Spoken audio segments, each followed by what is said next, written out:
First of all இன்றைய தினம் முக்கியமான விடயம் என்னென்றால் எங்களுடைய செம்மணி இதில் நாங்கள் இந்த டிபேட்டில் சம்பந்தம் இல்லாத சில விடயங்களை கட்டாயம் சொல்லியாக வேண்டிய தேவை இருக்கிறது. செம்மணி புதைகுழி தொடர்பாக ஆங்கிலத்திலையும் சிங்களத்திலையும் சொல்ல வேண்டிய தேவை எனக்கு இருக்கிறது. அண்மைய தினங்களில் வோகட்டர்க் அவர்கள் ஐநாவினுடைய வோகட்டர்க், அதாவது ஹிஸ் எக்ஸலன்சி வோகட்டர்க் அவர்கள் பாராளுமன்றத்தில் வந்தபோது எங்களுடைய பிமல் ரத்நாயக் அவர்கள் அந்த மீட்டிங்கில் என்னை கதைக்க விடாமல் தடுத்த நாட்களில் இருந்து செம்மணிக்கு வோகட்டர்க் அவர்களை கூட்டி வந்தபோது ஐயா அங்கே கூட எங்களுடைய மக்களை அங்கே சந்திக்க விடாமல் அவர்கள் திட்டமிட்ட ஒரு பெரிய ஒரு திட்டமிட்ட ஒரு நிகழ்ச்சி நிரல் ஒன்றை செய்தார்கள். ஆனால் அதை தாண்டி மக்கள் அவர்களை சந்தித்திருக்கிறார்கள். முக்கியமாக ஒன்றை சொல்ல வேண்டும் என்னென்றால் மமிக்க சிங்களிக்கியா එතන සෙම්මණි කියලා මේ මර්ඩර් කරපු දැනට බිම රට කරලා Honorable member, can we stick to the topic of the debate, please? Sorry sir, but only thing is these things have to be said in the parliament because we won't get a chance to speak on this.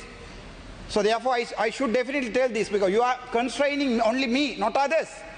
But you have never said anyone, sir. I have previously said, if you were in the house, you would remember that. But okay, can you as much as possible confine your sure sir, sure, but this is very important. This is a matter of concern on Tamil people, so let me speak.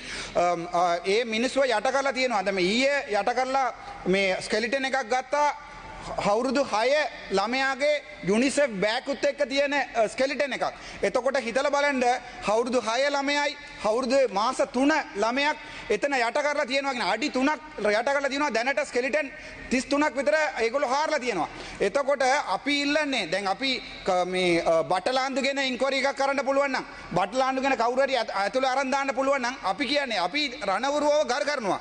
හැබැයි හැම මේ ආයුධ තියාගෙන හිටපු හැමෝම රණවුරුවක් නෙවෙයි. සමහරව ඇවිල්ලා ඒගොල්ලෝගේ ජීවිතය එතන නැති කරලා තියෙනවා. ඒගොල්ලෝගේ අම්මගේ තාත්තාගේ රිදවන හිතේ එක අපිට තේරුම් කරගන්න පුළුවන්. හැබැයි එතන ඇවිල්ලා අම්ම කෙනෙක්වත් රේප් කරලා මාස 3 බබයෙක්වත් රේප් කරනවා කියන්නේ ඒගොල්ලෝ යට කරලා තියන්නේ අඩි 3කින්. ඒකෙන් දැනට ස්කෙලිටන්ස් 33ක් එළියට අවිලා තියෙනවා. கௌரவ சபாநாயகர் அவர்களே, அந்த சச்சமயம் ஜோதிச்சு பாருங்கள், ஒரு அம்மாவை நாங்கள் ரேப் பண்ணி உயிரோடு உடம்பில் ஆடை இல்லாமல் அங்கே புதைத்திருக்கிறோம். அவள் அங்கே சாகும் போது அவளுடைய குழந்தையை கையால் அமர்த்தி கொலை செய்திருக்கிறார்கள். 3 மாத குலையை அவள் குற்றுயிராக கிடந்த அந்த நேரத்தில் அந்த மண்ணில் இருக்கிற வலிகளை உங்களுக்கு நான் சொல்லுகிறேன். நான் இந்த பாராளுமன்றத்தில் இவ்வளவு சத்தமாகவும் உணர்ச்சி வசப்பட்டு கதைக்கிறது சற்று சிந்தித்து பாருங்கள். ஒருவை உங்களுக்கு கிருஷாந்தி படுகொலை தெரியும். ஒருத்தியை 4 மணியிலிருந்து இரவு 11 மணி வரைக்கும் ரேப் பண்ணி அவளுடைய குழந்தையை கையால் அமைத்து கொலை செய்து அதன் பிறகு அவள் குற்றுயிராக கிடக்கும் போது 3 அடி பள்ளத்திலே போட்டு அவளுடைய உயிர் அப்போது இருக்கிறது. குழந்தையை கொண்டு நெஞ்சில் போடும்போது அந்த எலும்பு கூடு அந்த குழந்தையை கட்டி அணைத்தவாறு தான் அந்த இடத்துல இருக்கிறது. அந்த வலியை தான் நாங்கள் வெளியே சொல்ல ஆசைப்படுகிறோம். ஆனால் திட்டமிட்ட ரீதியிலே எங்களுடைய அரசாங்கம் அன்றைக்கு எங்களுடைய பிமல் ரத்நாயக்க சொல்லுகிறார், அவருடைய எதிர்கட்சியில் இருக்கின்ற எங்களுடைய தமிழரசு கட்சி ஸ்ரீதரன் மட்டும்தான் கதைக்கலாம், வேற யாரும் கதைக்க முடியாது என்று சொல்லுகிறார். அப்போது நான் சொல்லுகிறேன், பாராளுமன்றத்திலே என்னுடைய குரலை நிறுத்தியிருக்கிறீர்கள், 2 நிமிடம் வோக்கட்டர்களிடம் நான் கதைக்கலாம் என்று கேட்டபோது அவர் கதைக்க முடியாது சொல்லியிருக்கிறார்.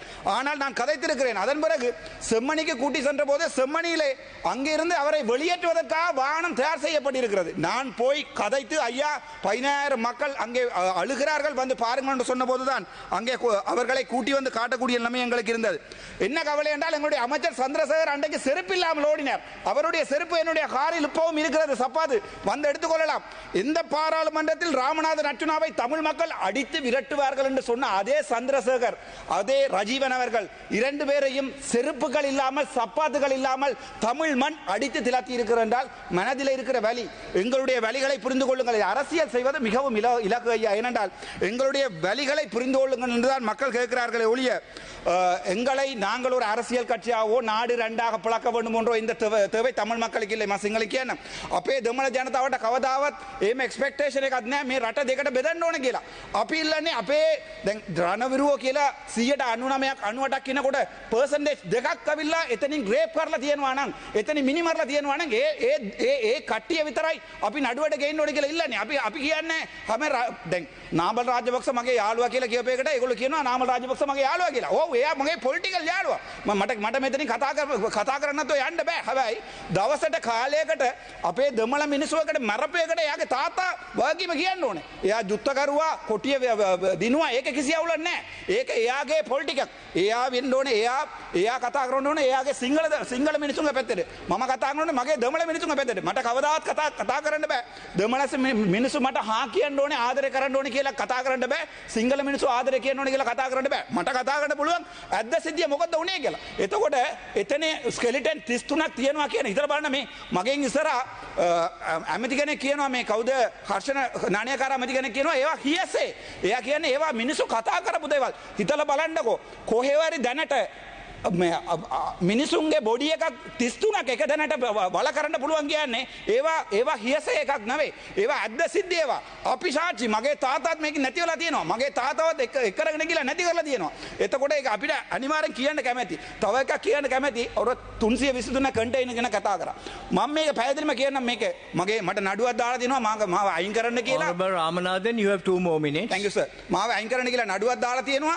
ඒක මම මේ හුසාවේ බලා ගන්න හැබැයි මට බයයි දැන් මට තියෙන තොරතුරු ටික මං ගාව ඒ 323 කන්ටේනර් එක ඇතුළේ මොනවද තිබ්බේ කියලා මට ලිස්ට් එකක් දෙන්න පුළුවන් ඒ කොහාටද මොන රටින්ද මොන රටෙන් ගෙනාවේ කියලා මට ජර්මනි වලින් ඒගොල්ලෝ ඇවලා තියෙනවා මම ඒක මගේ අහෙන් දැකලා තියෙනවා හැබැයි ඒ ලිස්ට් එක දීලා මාව එම්බි ගමන් නැති කරලා හෙට ගිහලා මේ කුඩු කේස් එකට ඇතුළේ දාන්න නැහැ කියලා මට ඒගොල්ලෝට ඔප්පු කරන්න කියන්න මේ ගරු සභාපතිතුමා මං ඩිපියුටි ස්පීකර් මං ඒ අත්ත ටික මේ පාර්ලිමේන්තුවට ටේබල් කරන්න ඒ ඇතුළේ තිබ්බ ඔක්කොම ටික මම පාර්ලිමේන්තුවට ටේබල් කරන්න මගේ ජීවිතය නැත්තම් මම වෙන රටට බැනලා ගිහලා ඒ ටික එළියට දාන්න ඕනේ මම බය නැතුව කියන්නේ ඒ 323 ඇතුලේ මොනවද තිබ්බේ කියලා මට කියන්න පුළුවන් අපේ රත්තරන් බඩු කොහෙන්ද ආවේ අවුරුදු 15ක් එළියට ගෙන ආපු රත්තරන් බඩු එකපාරටම එළියට ආවිල්ලා මීඩියා වලට ආවේ කොහෙන්ද ඒවා බෑග් වල තිබ්බේ කොහෙන්ද ඒවා අපේ රටේ ඉඳන් නෙවෙයි ඒවා ගෙන්නලා තියෙන වෙන දැන් වල මට ඒ සම්පූර්ණ ඩීටේල් එක කියන්න පුළුවන් හැබැයි මට බයයි මට බය නැහැ මරන්න බය නැහැ හැබැයි මේගොල්ලෝ මාව නිකම් ඕන් නැති නඩුවට දාලා අදිනවා දැන් පොලිසිය පවර් එක මේගොල්ලෝ තියෙනවා දැන් ආපහු ගිහලා ජස්ටිස් සයිඩ් එකේ ඒගොල්ලෝ අත දානවා